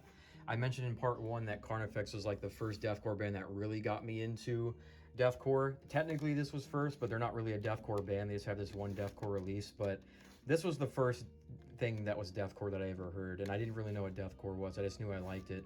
But my cousin Kenny actually was getting into this band back in like 2010, and he got a shirt for, I believe, his birthday or something, and his mom, my aunt, actually she knew we liked a lot of the same music, so she got me a Job for a Cowboy shirt. That was actually really cool. I wish I still had it, but that was like 16 years ago. So I found them first kind of through getting that shirt. I thought the shirt was really cool, so I decided to check them out and get into this release. And of course, like I said, this iconic Knee Deep was like the song that got me into them. And then of course you got Entombment of a Machine. Suspend by the Throat's a really good one. Entities, the bonus track from the reissue, is actually probably my favorite on here, next to Knee Deep. But every song in here is a banger. Like, this is a fantastic EP. I've always thought the cover was really cool too. It's pretty nostalgic for me. I remember, I might have mentioned this in the last part I did, when I used to play, I had an OG Xbox for a while, and MX Unleashed was a game I played a lot. I already mentioned the soundtrack to that game that like came with the game and how influential that was, but on the OG Xbox version of this game, because I had it on PS2 at some point also, but on the OG Xbox version, you could actually like rip CDs to your Xbox and then play those songs in MX Unleashed, like as like part of the soundtrack, so you would hear the songs in the game, and then whenever you had ripped to your Xbox. I remember I bought this CD because this was in my original collection I mentioned before. I bought this before, back when I was a teenager. I ripped this to my Xbox and would just drive around in MX Unleashed, just do tricks and stuff and listen to this whole EP, so I got some nostalgia for that. Very nostalgic release for me. I used to have their album Ruination as well back in the day when I was a teenager, when I lived in Kentucky still. That's like one of the only CDs I haven't rebought yet since I started this collection, was Ruination. I'll probably get that at some point because I've been listening to some of the songs again on there recently. It's pretty good. So I'll probably get it at some point, just so you know, because I've had it before. But right now I just got Doom. Oh, but yeah, great EP. Then we'll move into the letter K. We got two bands really that take up a large part of the letter K. And they're two of my favorite bands of all time. That's why they take up a large chunk. Then we got some other things in here we'll go through. For this part, I'll probably go through the letter L and then cut it there and then make the part 3, since this will be like, G through L probably. And then we'll, keep going in parts, since the first part I did was almost like, it was like 3.5 hours. I don't think this one's going to be as long, but I got a lot of stuff to get through, so we'll see. Anyways, getting into the letter K, starting off with the band Kaonashi. We have their Why Did You Do It EP. The only thing I got from them right now. Really good band, really underrated. I actually saw them live when I saw Hail the Sun in Tampa in like 2021. It was Hail the Sun, I think I mentioned this earlier, Hail the Sun, Kurt Travis, Body Thief, and Kaonashi. I knew like 1 or 2 songs from Kaonashi before I saw them live, but I dove more into them because I was going to see them live, so I got into this EP. Coffee and Conversation is probably my favorite song from them. You'll Understand When You're Older is a pretty good one. Morgan's a good one too. I think that has, what's his name, Michael from The Contortionists, I believe, on here. Oh yeah, this is the EP. It's the only thing I got for them right now. The album they put out after this, I think, was their first album. I need to listen to that some more because I've heard a couple songs in there that I like. This is really the only thing I've gotten fully into from them. But yeah, good stuff. Great EP. I know a lot of people don't like his vocals in this band. I don't mind them. They're very angsty, very emo sounding, and they're a little bit more unique. And I like when bands do a little bit more weird or out there vocals. I think it makes them stand out a little bit. Obviously, it doesn't always work, but for Kaonashi, I think it works. Yeah, good band though. I'm also, their name is a reference to, I believe, Spirited Away, which is just one of the best animated movies of all time. I've seen that movie so many times. I actually have it on Blu-ray. But yeah, I'm pretty sure that's what their name comes from. And moving on, we'll get into one of my favorite bands of all time. We have, I believe, 6 of their albums. Yeah, we got 6 of them here. A little bit different for me because it's not core, it's more straight up metal. But we got the band Katatonia. Like I said, one of my favorite bands of all time. That's why I got all these albums here. But we got Dance of December Souls, their first album. This is when they were more of a death doom band where they still used harsh vocals, stuff like that. We got Discouraged Ones, which one of my favorite metal albums of all time. I fucking love this album to death. We'll get into more of these after I go through all of them, but yeah, one of my favorite albums, period. Same thing with the album following that, Tonight's Decision. This is what got me into the band, but these 2 albums are like just some of the best metal albums I've ever heard. Like these 2 albums back to back, 2 of my favorites. I like Discouraged Ones a little bit more, but Tonight's Decision is also up there. I don't get a lot of band tattoos. I have the Hail the Sun logo, but I'm actually not really someone who gets a lot of band tattoos. However, I probably would get a tattoo from this album, like this cover on somewhere on me, because I just love the album that much. Same with the cover for this, because they're just really sick. Then we got the album after that, Last Fair Deal Gone Down, which is also fantastic. This band went on like a 4 or 5 album run straight, where every single album they put out was just a banger after banger. Then you got Viva Emptiness. This is when they started to get a little bit more into the more like alt metal kind of sound, where they kept their doom metal, goth metal influence a little bit, but it's more alt metal, but it's still really good. And then they're probably like their most iconic from that more alt metal era. We have The Great Cold Distance, which is also just fantastic. It's got their biggest hits, July, My Twin on there. Every single one of these, by the way, are all like different versions. So this is like a reissued version with the cover was originally red, I believe. This one's blue. It has everything from the EP that came out before this as well. I'm not going to try and pronounce it because I can't, but it has all the songs from that EP on here as well. I don't know Brave Murder Day. I know that's one of their like most well-loved albums, and it's the one that has the guy from Opeth on there. I just haven't really listened to it yet. But this is the only death doom stuff I know from them, but it's pretty damn good. Without God is a great song, In Silence Enshrined. It's really like gloomy, like goth sounding, and I did like Jonas's screaming when he did it. He sucks. I think he messed up his voice. But like I said, then we got Discouraged Ones. This is the Digipack reissue with bonus tracks on there. This is just one of like the saddest, gloomiest, most depressing albums I've ever heard, like period. Every song on here is just like soul crushing how depressing and sad they are. You got I Break, Stalemate, Dead House, Gone, Last Resort, Nerve, which is fantastic, Saw You Drown, which is fantastic, the instrumental song. And then you got that kind of like, they changed it up a little bit with that bonus track, Scarlet Heaven, sounds more like post-punky. And then Quiet World's another bonus track. This album, like I said, this album is a 10 out of 10 for me. This album is fucking fantastic. If there's any album that can like really sonically exemplify like the feelings of like melancholy and gloom and just hopelessness, it's definitely this one. And then Tonight's Decision is kind of on neck and neck with it. Discouraged One's a little bit heavier, but this one's also just continues that very, very fucking sad, gloomy, depressing, like hopeless atmosphere. This is the one that got me into them. Like the album that really got me to realize, oh, this band's great. But like I said, it's neck and neck with Discouraged Ones, but also, like I said, great cover. You got the songs like For My Demons, I Am Nothing. Those are like the 2 of the songs that really got me into the band. It's really fucking depressing songs. Same with like In Death a Song, Had to Leave, Right Into the Bliss, No Good Can Come of This. Like all just really sad songs. Then you got the song Nightmares by the Sea. I believe it's a cover. I can't remember. Is it like Jeff Buckley or something like that is the cover? This is also the reissue version that has 2 bonus tracks, No Devotion and Fractured, which are both great songs. Fractured is one of the best songs on here. But yeah, like I said, fantastic album. Then you got the 10th anniversary edition of Last Fair Deal Gone Down with a different cover. Also has a couple bonus tracks on here. Tonight's Music is a great song. Clean Today is one of my favorite songs for them. Tear Gas, obviously. Some of the bonus tracks like Oh How I Enjoy the Light, I think it's a cover also, but it's a great song. Help Me Disappear is another good bonus track. This album, like, it's not as good for me as these previous 2, but it's like pretty damn close. Like, it's only a little bit further down for me. I know a lot of people really like this one, and I do as well. Like I said, it's fantastic, but I think these 2 are just so high up for me that this one is fantastic. It's just not as up there. And then Viva Emptiness, it's also pretty up there. Like I said, this is their more alt metal stuff. This is also the 10th anniversary version with a different cover and like one more song. Ghost of the Sun was one of the first songs I heard from this band. Also the song Burn the Remembrance. That was actually the first Katatonia song I heard. I found out about this band back in like 2017 or something like that.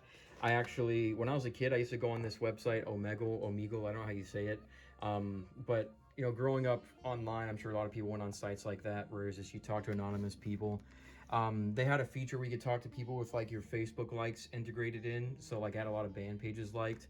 I connected with this random stranger. I don't remember who he was, but it was some older guy who had Katatonia as a liked page like I believe he had Katatonia liked and I didn't know them yet. But he asked me if I knew about them and he told me to check them out. And he told me the song Burn the Remembrance, so that was technically the first song I heard from them. I did think it was decent at the time. It was just like, I wasn't like super into it.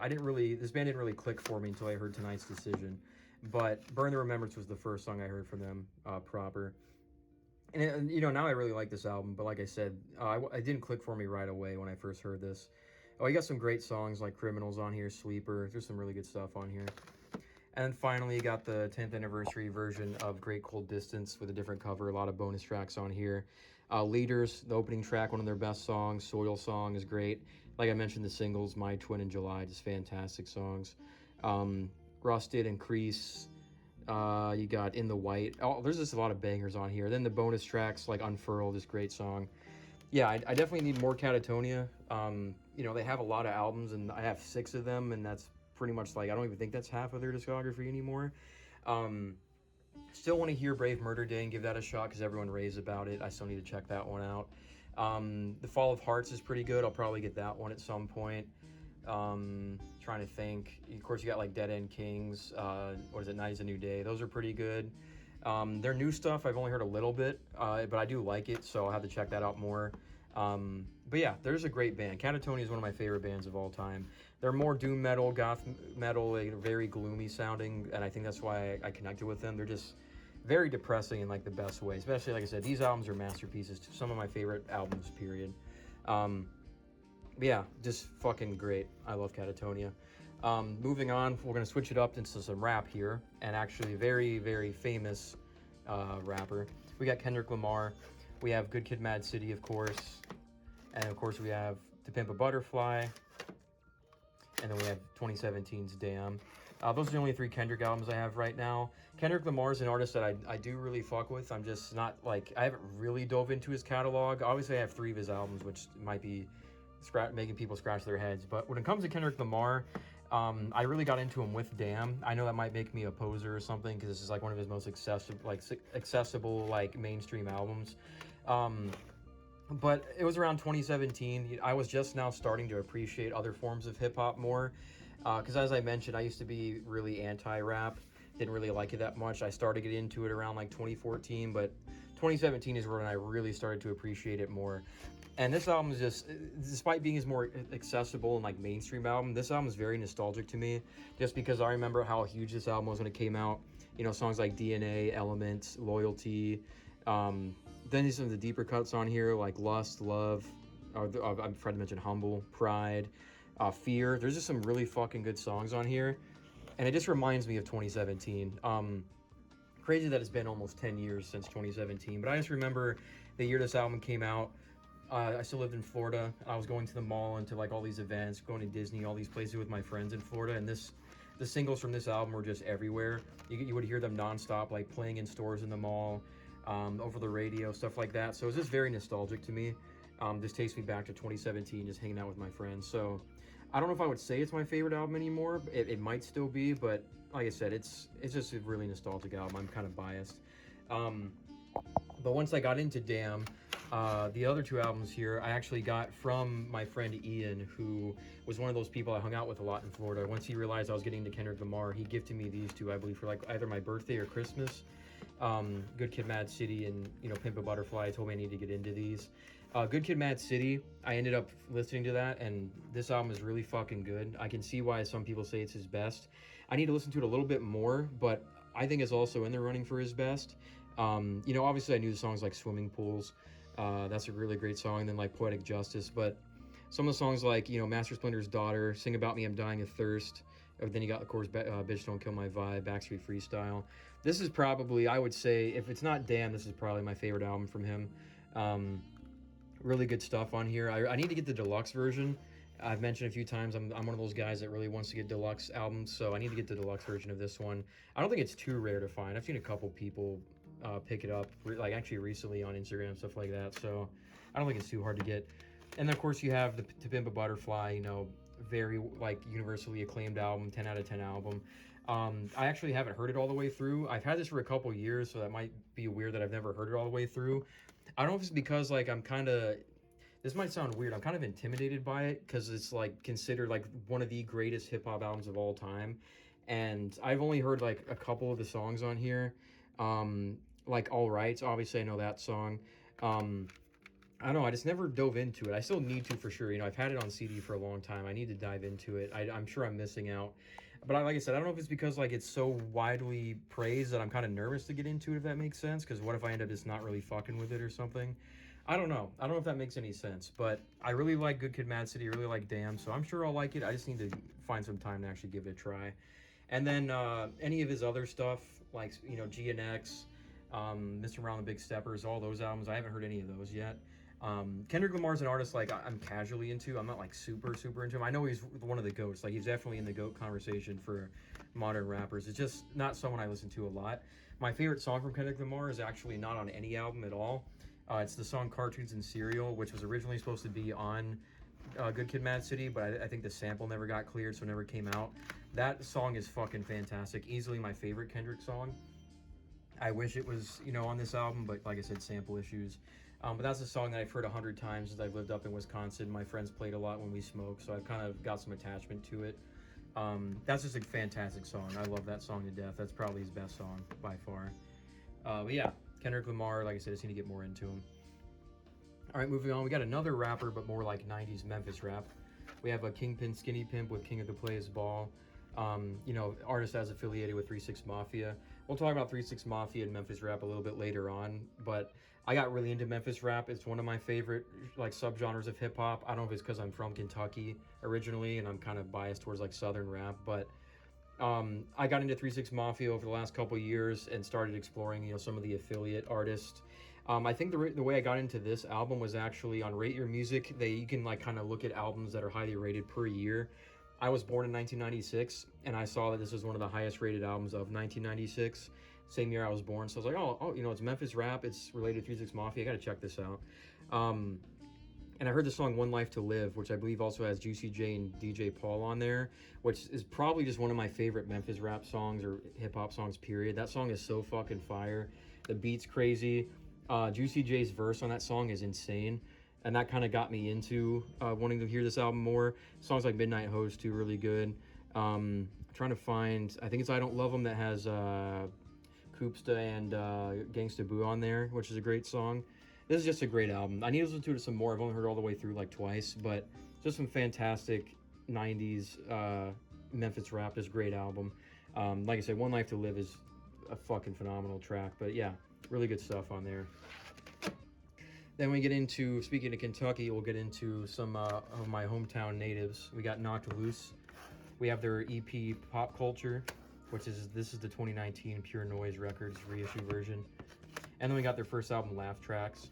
It's actually the only Knocked Loose I have right now. It's kind of crazy I only have these, but Knocked Loose, obviously very big band nowadays. They kind of blew up, which is great. I'm glad to see it because they're from my hometown. I was born in Louisville, Kentucky. They're from Oldham County, which is technically a little bit outside of Louisville, but it's kind of, you know, it's very close. I've been to Oldham County 1,000 times growing up. But yeah, they're from my hometown, which is just really sick, so I've always been rooting for them. I think I'm kind of like most people. When I first heard Knocked Loose, I didn't like it. The vocals just were a huge turnoff for me. I did not like them at all. But something about them started to grow on me. I heard Pop Culture first. I don't know what it was, but it started to grow on me. I think I started to like how raw and just abrasive it was, so I ended up really getting into this EP. This was right before Laugh Tracks came out, so this was like their only real release, but this might be another unpopular opinion. This is probably still my favorite Knocked Loose release by far. This EP is just fucking great. it's when they were a lot more like beat down hardcore. All the songs are just really raw. Songs like Small Victories, Separate, All My Friends, just iconic songs. I love this EP. I'd wanted it for a long time, but obviously it was originally on another label and it was really hard to get on CD. And then they got signed to Pure Noise Records and they luckily reissued this. I was like, all right, now I got to get this EP for sure. Then in 2016, Laugh Tracks came out, which, you know, of course, great album, great debut. You got Dead Ringer. Billy No Mates is one of my favorite songs for them. Of course, you got Counting Worms, one of their biggest songs. I haven't heard a lot of their other stuff. I don't know if it's kind of strange because, you know, like I said, I'm rooting for them. They're from my hometown, but I haven't really kept up with a lot of their releases. The album they had after this one, I can't remember what it's called. It has the song Mistakes Like Fractures on it, which is a good album, or a good song. I just haven't heard that whole album. And then they just recently put out their newest album. I can't remember what that one's called either, but I have heard a lot of the singles on there, and they're like insanely heavy, like some of the heaviest shit they've ever put out. So I need to give that album a listen, because I've heard a lot of good things about it. It's got a lot of like praise. All the singles are fire. You know, like the song with Poppy, Blinding Faith, I think's the other one. There's some great songs. I need to go and check that out. But like I said, they're from my hometown, so I'm always rooting for this band. It's annoying when I see people call them posers or sellouts and shit. Like, they don't want a band that they like to get famous. Like, these guys got to put food on their table. They got to, you know, make a living. And if they can do it making music, what is the problem with that? And they're exposing a lot of people to, you know, more hardcore, metalcore stuff like that. You know, they're like on Jimmy Kimmel, all that shit. A lot of people are going to roll their eyes at that, but I don't see the problem with it. You know, a band's got to make a living. That's what they're, you know, if you can make music and make money to where you don't gotta have another job, that's kind of like a win-win. I don't see why people don't want this band to be successful. And there's a lot of gatekeepers, you know, they act like it's like baby's first hardcore and you gotta get into the other shit. Like, gateway bands exist for a reason. I don't know why people hate. These people that act like that act like there wasn't a gateway band that got them into heavier stuff. Like, that shit's annoying as fuck. But yeah, Knocked Loose, great band. I've actually seen them live. I saw them with Motionless in White, After the Burial, Alpha Wolf. I saw them at the Rave. That was 2024, I believe, and it was a great show. I can't mosh because I'm disabled. I have a disability, so I always stay near the back. I remember it's one of the last songs that Knocked Loose played. They pretty much were telling like everyone to open up pits like everywhere in the venue, and there was a bunch of mosh pits that opened up on like both sides of me when I was in the very back. So I was a little scared from that, but I was fine. Didn't get hurt or anything like that. It was just fun in retrospect. But yeah, great band. They actually, the song they just put out recently, the music video they did with Denzel Curry, that music video was actually recorded at one of the skate parks I went to growing up in Louisville. Very iconic skate park, went there 100 times. It was really fucking cool to see they did a music video there, because that's a piece of my childhood. So like I said, I'm rooting for this band. You know, want good things for them. I'm really glad they're getting bigger. I just need to check out some of their other albums. And then for here, we're going to get into another one of my favorite bands of all time where I have a lot of their albums. I think I have 7 of them. We'll get into this one real quick, and we'll finish up letter K, then we'll get into L, and then finish off the video here. But of course, next up, we got the iconic, legendary band Korn. Like I said, I have 7 of their albums. We got their first album, the self-titled. We got Life is Peachy, Follow the Leader. We have Issues with the alternate cover. This is the second place cover. Take a Look in the Mirror. See You on the Other Side. Korn 3, Remember Who You Are. This is the special edition. And then the newest thing I have from them is the Paradigm Shift, the World Tour version. Yeah, Korn, one of my favorite bands of all time. I'm going to keep beating a dead horse, but nu metal is one of my favorite genres of all time, and obviously Korn were the pioneers of that genre. I've known Korn my whole life. There was a long period of time where I was a lot more of a Slipknot guy, and Slipknot were my favorite band of all time. I always liked Korn. Like, Korn were always up there for me. But as I got older, it kind of started to flip-flop, where I started to like Korn more than Slipknot. And nowadays, Korn is just considered like one of my all-time favorites. Like I said, I got 7 of their albums here. Get all these out here. Then just a little quick peek here. I got a little Korn necklace. I wear that one a lot. And then over here, I have a poster of their self-titled right there. Really cool poster there. Yeah, Korn, one of my favorite bands of all time, highly influential. Jonathan Davis is one of the best vocalists to ever be in metal. Very unique. A lot of people try to imitate him, and it just doesn't work. I think he's a one-of-a-kind vocalist. And honestly, another thing too is, I know some people only say like, oh, they only had like this good album, or like couple good albums, or first couple. I don't think Korn's put out a bad album. They definitely have some that are weaker than others, but I don't think they have a single bad album. Even like their dubstep album, Path of Totality, I don't think it's that bad. And I'm not even a dubstep guy. I just don't think that album's that bad. But anyways, the stuff I do got, you got their self-titled, iconic. I would consider this album a masterpiece, 10 out of 10 album, one of the best new metal albums of all time, and it was the first one. This is the album that set the blueprint for that genre. And it's just kind of similar with Katatonia, but in a different way. One of the most depressing and just angsty albums I've ever heard in like a different regard, whereas Katatonia is a lot more like gloomy and melancholic. This is a lot more angsty and just like anxious sounding. It's really fucked up. Of course, you have the song Daddy, which we won't get into the content of that, but you know, obviously you got the song Blind, you got songs like Ball Tongue, Need To, Clown, Shoots and Ladders, Fake, which is heavy as fuck. Just fantastic album. This is still probably my favorite from them. They started off with a fucking banger, and like I said, it's still probably my favorite. Then you got Life is Peachy, which is pretty neck and neck with the self-titled. It's about on par with as far as like the like rawness and brutality goes. You know, they have the song Adidas, which is the one single from this. I've known that song my whole life. Then you got, you know, Twist, obviously, songs like Chi, Lost, Swallow, Good God, Mr. Rogers. You got the Wicked cover, and the cover of Lowrider. I don't know why I couldn't think of that. It's right in front of me. But yeah, this album I think is pretty much on par with the self-titled. It's a little bit more underrated, but I think it's neck and neck with the self-titled. And then, of course, you got Follow the Leader, their iconic album with, you know, Freak on a Leash, Got the Life, which Got the Life is one of their best songs. I love that song. Dead Bodies Everywhere is a childhood staple for me. Then you got songs that are really fucked up, like Pretty.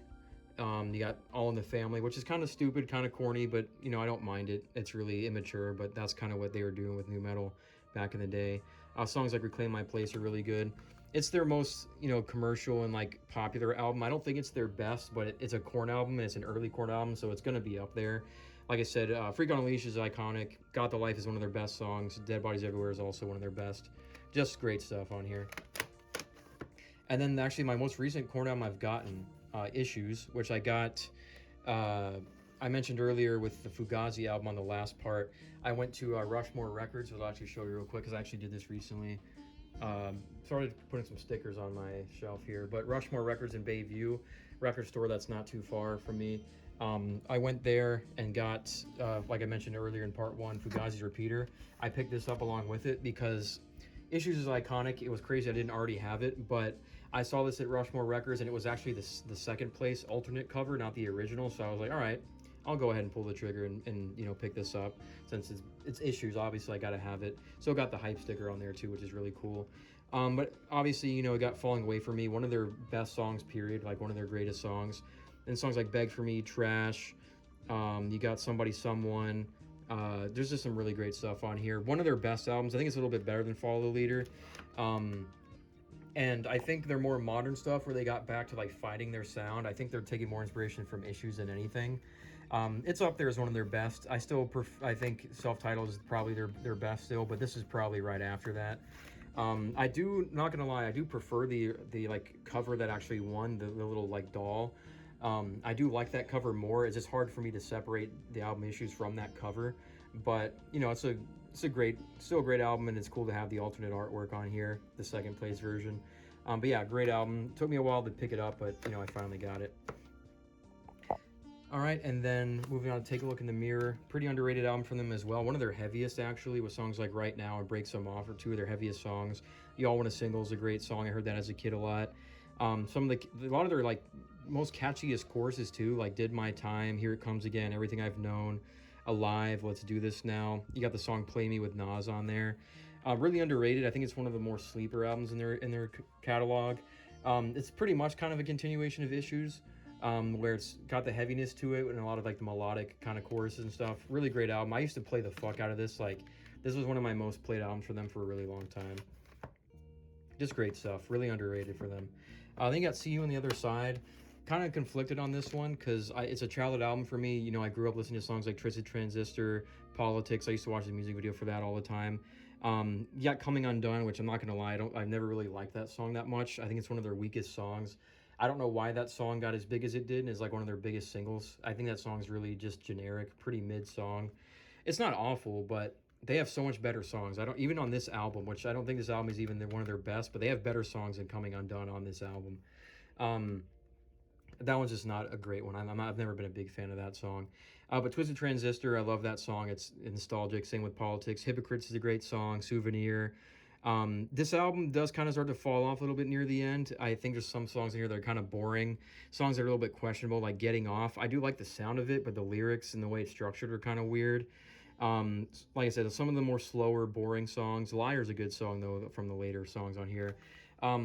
Yeah, this album's a little conflicting for me. I think it's one of their weakest. They try to switch things up, go a little bit more like alternative metal, some industrial elements in there. This is after, Head had left the band as well. I really like the album cover. It's one of their coolest, one of their most like iconic, but I just think it's one of the weaker albums. I think the singles and like the first half of the album are pretty good, like the first couple tracks. It starts to kind of fall off for me, so I don't know. This one's a little iffy. I don't hate it by any means. Like I said, Korn doesn't have a bad album, but it's one of their weaker ones for sure. Mostly because the second half just kind of drags, is a little boring. This also has like a bonus edition with extra songs that I haven't heard, so maybe I'll get that at some point. But yeah, like I said, the singles are really good. Some of the other songs are kind of fall off for me. And then Korn 3, take a look or Korn 3, Remember Who You Are, the deluxe edition here. This used to be an album I played a lot. Used to be a really big fan of it. I listened to it a lot because this was supposed to be like their return to form album back in 2010, where they tried to recapture their old sound. At the time when I first heard it, I was really into it. I thought they captured that old sound perfectly, and just sounded like old Korn to me, so I was really into it. But I don't know, at some point I started to I think the novelty started to wear off on here, and I started to realize this album is honestly kind of mid. It's another one of what I would say is their weaker. It might be weaker than See You on the Other Side. Again, it's not bad. You got some good songs like Oildale, Pop a Pill, Let the Guilt Go is pretty good, Lead the Parade. But I don't know, there's just some songs in here that just don't really hit for me. Like, it kind of seems like they're on autopilot, and although they were trying to go back to their old sound, I just don't think it worked for them as well. It kind of seemed like they were forcing it. I know Jonathan Davis went through a lot of issues with this, while this album was being recorded. They tried to, like I said, I think they tried to force it a little bit, and I just don't think they pulled it off as well. They would end up, I think, rehashing their old sound a lot better with albums like Serenity of Suffering and stuff like that a little bit later on. I think they did kind of find their sound again, but this one, I don't know. This one is kind of wore off for me. I never go back to this one anymore. Even the singles that are pretty decent are just some of their weaker songs. Like I said, it's very basic, very back to basics, and I don't think they're capable of emulating what they got on self-titled Life is Peachy.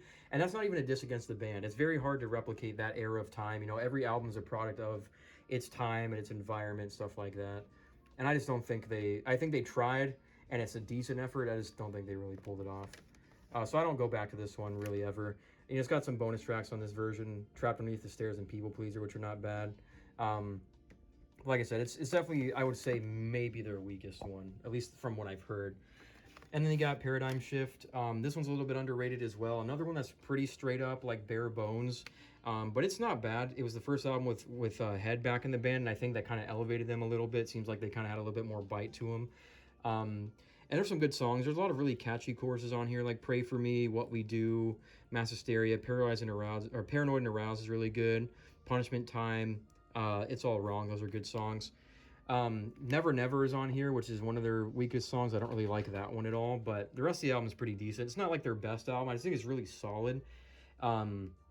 And then this is the World Tour edition, so it has the bonus songs like Hater and The Game Is Over, which I think are really good songs. That's kind of the main reason I got this version, because I think those songs elevate the album a little bit. But yeah, like I said, it's one of their more underrated. It's not like anything fantastic. It's not going to blow you away. It's just pretty much Korn getting back to being more traditional Korn. And it's pretty good. I think if you haven't heard this album, check it out, because there is some good songs on here. It's just not it's not groundbreaking or anything. Obviously there's some stuff that I'm missing, the big standout is Untouchables. I don't have Untouchables, which I need to get that at some point. Of course, that album's iconic. I just don't have that one. I do want to get Serenity of Suffering. I do really like that one. It's just, I think there's a Japanese version or something I need to get for the bonus songs. And their newer albums The Nothing and Requiem, I believe is called. I've heard half those albums, and they're actually pretty good. Though I think they're actually kind of firing on all cylinders again. They're actually as they're getting older and putting out more later albums in their discography, they're actually kind of getting back to form, which is pretty cool. So there's even like some good songs I've heard on those albums, so I'll probably need to check those out. Um, but you know, the other standouts I don't have is like Untitled, which I've never really listened to all the way through. I know Evolution, which is a good single, but that's an album I haven't really got into a lot. Same with Paradigm Shift. I do like some of the songs like Narcissistic Cannibal and Get Up, but I just haven't heard the whole thing. But yeah, I almost have their whole discography. The ones that I don't have, I'll need to go back and, because I'll probably at some point inevitably have every Korn album. They're one of my favorite bands of all time, so I won't be surprised if I pick them all up. But the next one on my list will probably be either Untouchables or Serenity of Suffering for sure. But yeah, that's all for the letter K. We'll go ahead and get into the letter L next, and we'll probably wrap out this part here.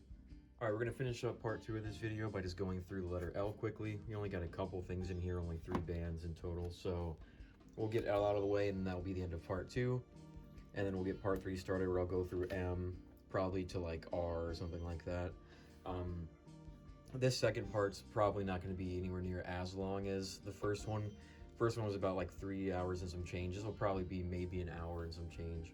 But I think it really just depends on how many artists I have in the letters I'm covering per video. Like for part 3, we're going to go through M, which I have a lot of stuff. And then the final part, we're going to get into S, where I have like the most things by far probably. So that's going to take some time too. But yeah, we'll get into the rest of letter L here and then finish off part 2. I'll get this uploaded, then we'll get into filming part 3 there. So like I said, we only got 3 bands here, about like 6 CDs here, so not too many.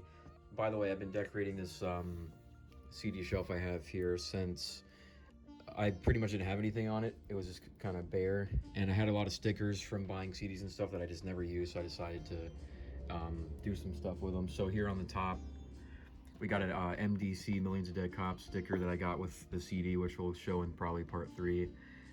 This is from Blank Banshee. We got the Dead Awake sticker I got from their show. This was the hype sticker for Evanescence, The Fallen. I just put that on there. This is, I guess, a skate park called The Turf. This came with my MDC CD. I don't know what The Turf is. I guess it's a skate park in like California or something. And we got this little WWE thing. I got a WWE shirt recently, so I took the sticker off and put it on here. And the band Soft Spoken. We'll get into them in part 4 with the letter S. They're a band I just recently got into, but this CD I got from them came with this sticker. And then going down the side here real quick before we get into the CDs, we got the Rushmore record sticker. That is a record store in Bayview, not too far from where I live. I've been there a couple times. I've gotten 3 CDs from there so far. The Fugazi one, which we talked about in part 1, and then the Korn issues that we got in this video, and then there's going to be one more we'll get into in part 3. But then we got a Carnifex sticker. This came with my Slow Death CD, so I've had this for like 10 years. I've never used it till now. Sumerian record sticker. A bunch of Sumerian record CDs I have came with these stickers, so I have like 4 of them, so I put one up here. And then 2 more albums from Sumerian. Either Breathe or Veil of Maya there. It's funny because Carnifex is on Sumerian now, so these are all Sumerian bands technically. And then you go down here. I had another Sumerian sticker here, but it fell off. Then we got a Motionless in White Graveyard Shift sticker. This came with the Graveyard Shift CD, so I've had that for a while too. Some MDC stickers that came with my CD here. This is the label that the MDC CD was on, and then some more Blank Banshee here, and then his label Hologram Bay right there. So yeah, just wanted to show that real quick. I just kind of have it lining down the side here. I figured I need to use the stickers for something, so why not? But yeah, we'll probably get more stickers across here as time goes on. Anyways, we'll get into the CDs, the main thing we're here for. I knew this like little section here is not going to be too long, so I was going to figure I should show all that real quick. Anyways, for the letter L, starting off with the band Like Moths to Flames, we have their first album, When We Don't Exist, and then their second album, An Eye for an Eye. Those are the only 2 I have for them right now. I know they have like 2 or 3 others at this point. I just haven't heard them all the way through. I do really like this band. I went through a phase where I listened to these 2 albums a lot when I found this band, because they were like on the heavier, like more angrier side of metalcore, and I really liked that aspect. Just really like angry, intense stuff here. Both these albums. I know they had that one album that came out, I can't remember if it was like their 4th album, I think, was a little bit on the softer side, but it wasn't bad. I just need to listen to those other albums a little bit more. I've seen this band live as well. I saw them, they were one of the openers for Dead Wears Prada and I saw Silent Planet, See You, Space Cowboy, and then Like Moths to Flames. That was at the rave last year. I believe it was 2025, might have been 2024. But yeah, Like Moths to Flames are a good band, really heavy, earlier metalcore stuff here from like the Rise Core Records era. When We Don't Exist, this is like their bigger one, where you have like the single You Won't Be Missed, The Worst in Me, stuff like that. This is a really good album. I listened to this one a lot. This is the first one I got into. There's actually a deluxe edition of this. It has 2 extra songs at the start of the album, then different cover art. Unfortunately, it's not on CD. It's only on vinyl and digitals, and I don't collect vinyl really, so I bought those 2 songs digitally, and then I just had the standard edition on CD here. Oh yeah, great album. Like as I mentioned, the singles already. Trophy Child's a really good one. Same with Praise Feeder. I like those songs too. And then Eye for an Eye. I might like this one a little bit more. I'm not really sure. They're pretty neck and neck, but this one is also really heavy. It just starts off on a banger of a note with You'll Burn. Common Misconception. You got the single I Solemnly Swear, which is really good. Blackout, Into the Ground, Nothing But Blood. There's a lot of good stuff on here. Then you have features from Shane from Silverstein, and then I believe it was Aaron, however you say it, from Amity Affliction, or used to be Amity Affliction. Yeah, on there. Yeah, cool band. I need to listen to some more of their stuff. I think there's like 2 albums and an EP I haven't heard from them yet, I'm pretty sure. All right, moving on to a pretty important band to at least my personal music taste and history with music. We got the iconic Linkin Park. We have Hybrid Theory, the 20th anniversary edition, 2 CD version here. There's like multiple versions of this 20th anniversary edition. This is just the one that has the album and then the B-side and rarities second CD. Then we got their second album, Meteora. I know this has like a 20th anniversary version as well that came out not too long ago. This is just the normal enhanced CD version. I don't know, I can't remember if the Meteora anniversary one has bonus tracks on it, so if it does, I might pick that up at some point, but right now I just got the normal version here. And then the last one I got from Linkin Park is Minutes to Midnight. This is the European Tour edition, so it comes in this slipcase with a different cover, and it has like 2 or 3 bonus tracks on there. Those are the only 3 Linkin Park albums I have. Linkin Park is very, very instrumental to me getting into music at all. They were literally like the first band I ever got into, the first band as a child that I ever grew an attachment to, that I liked, listened to like the entire album, learned the lyrics, stuff like that. I believe my mom had Hybrid Theory on, and maybe Meteora, I know Hybrid Theory for sure, had it on CD when I was like 7 years old. And I obviously heard like In the End on the radio, watched the music video for it, stuff like that. But they were like the first band that I got into. Meteor and Hybrid Theory were like the first 2 albums I ever fell in love with as like a music fan.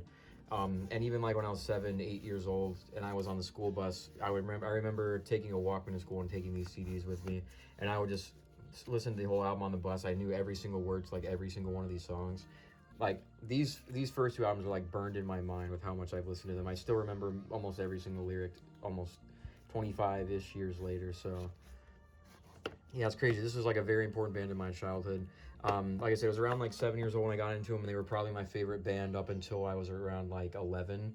That's when I started getting into more stuff like Korn, Slipknot, stuff like that. Obviously, I still listen to Linkin Park, but they weren't like my go-to band anymore. But yeah, Hybrid Theory, probably, I know there's like a debate between which one of these 2 is better. I think Hybrid Theory is probably the one that edges it out a little bit. Just some iconic tracks, you know, Paper Cut, One Step Closer. I really like With You and Points of Authority. Those were some of my favorites as a kid. Same with Runaway. By Myself is probably my favorite nowadays. I really like the intro riff there. Crawling, of course, in the end, iconic songs. Place for My Head's really good. Even Cure for the Itch is like a more instrumental song's really dope. And of course, you got the B-sides and rarities. You got High Voltage and My December. Those are both good songs too. And then some like remixes and live tracks there. Meteora, I don't like as much as Hybrid Theory, but they were both pretty much interchangeable for me as a kid. And there is some of my favorite Linkin Park songs on here, like Lying For Me is really good. Hit the Floor, I really like those songs. Nobody's Listening To. And then, of course, you got, you know, the iconic ones, Somewhere I Belong, Numb, Faint, Breaking the Habit. Just some banger songs on here, too, very iconic. It was around 2007, I would say, when I started getting into more actual more new metal, like Slipknot and Korn and stuff like that. Because, you know, Linkin Park, like, this album is new metal. This one is, I would still say new metal, but it's starting to branch into more alternative. And then Linkin Park's album Minutes to Midnight came out. By this point, I was starting to get more into actual new metal. So this was the last album that I really like was a big fan of as a kid when I was still really into Linkin Park. But this album is still pretty good. It is pretty underrated. Very nostalgic. Like I remember What I've Done being everywhere. It obviously was in Transformers, so I always liked that song. It's still one of my favorite Linkin Park songs. Of course, you got like Given Up, No More Sorrow. Those are the good of the like the heavier ones. Bleed It Out, Shadow of the Day, and Leave It All the Rest are pretty sad songs. I actually do like those songs. I know a lot of people don't, but I remember being like 9, 10 years old, and we were driving home in the car at night. I was in the back seat and it was dark outside, and Shadow of the Day came on the radio. I remember it was like one of the first moments I was ever like being deep and edgy as a kid, and I was like looking at the moon while we were driving around at night, and was just listening to that song, and I was like reflecting on my life, shit like that. I just remember, I don't know why it sounds stupid, but I just remember doing that when I was a kid for some reason. Like that song comes to my mind. But yeah, like I said, this is the last album that came out when I was still really into them as a kid. So that's why I don't really have anything else from them. I've actually, to this day, despite being like a really formative band for me, I haven't heard any of the full albums after these. I know like a couple tracks, like New Divide's pretty good. I don't think that's on an album though. I know Wastelands, I can't remember what album that's on. That one's not bad. And then, I heard like a couple songs from One More Light. Obviously, R.I.P. Chester. It's really, really tragic what happened to him. He's a legendary vocalist, very influential in a lot of people's lives and getting people into heavier music. It was really, like, that was one of the first times an artist died when in my life where I actually was like, damn, that fucking, like, actually got me a little bit. Because, like I said, I wouldn't have listened to metal and all this stuff I have nowadays if it wasn't for Linkin Park. And, I went through a phase where I just was not really listening to Linkin Park at all. Like as I got older, I got into deathcore and stuff, and Linkin Park was not a band I listened to that much. But once Chester died, I kind of, out of respect, went back in his paid respects by listening to these albums again and got back into them a little bit. I found a newfound appreciation for them after the fact. So I ended up picking them up over time again. Like I said, I still like these 3 albums. These are the 3 albums I think of when I think of Linkin Park and like my childhood memories with them. I might go and hear the other stuff sometime, see if I like it, pick it up. Mostly to honor Chester, because I don't think it'll be something I'm super into anymore. Some of the later stuff, I'll still probably like some of it, but it's just hard to like listen to Linkin Park like and be like super into it like that, just considering I've been hearing this stuff since I was like 7 years old, so it's been over 20 years. And then I know they have the new vocalist, what's her name, Emily. I haven't heard anything from there. I'm not really interested in it, I'm not gonna lie. No disrespect to them for wanting to continue on and stuff. It's just listening to a new Linkin Park vocalist is just not really something I'm too concerned about. And yeah, it is what it is. It's not bad. I wish the best for him.